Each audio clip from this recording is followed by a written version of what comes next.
So here we are in the beautiful Mildura in Victoria as we see it. Not so beautiful today, the weather's a bit crappy, but in any case, normally this time of year is perfect in Mildura. It's actually closer to Adelaide than it is to Melbourne, even though it's situated in Victoria, and we've got the Murray River behind us, which is obviously New South Wales. So it's a bit of a triangle set up in Mildura. Population probably around 30,000. And its median house price is about 350,000. If we look back historically over the last 8 years, it's probably had about a 5% growth on average year on year, and that has spiked a little bit in the last couple of years, as most housing markets have, but there's been a gradual increase, nothing outstanding. For a regional centre like this, I think that's about fair.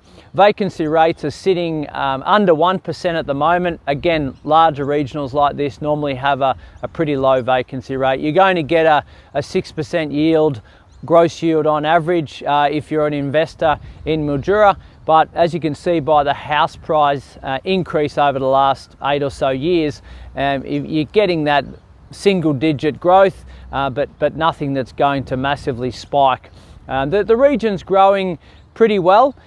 Industry-wise, it's probably caters for majority of Victoria's grape production. So plenty of grapevines in and around the towns and the surrounding areas, such as Redcliffs and Merbeen and Cardross and those areas. So pretty busy time of year for grape pickers coming into the region. Almond farming is also kicking off pretty well in the region, depending on prices from time to time. As with most areas along the Murray River, water skiing and water sports are really popular as well. But generally a really nice place to visit.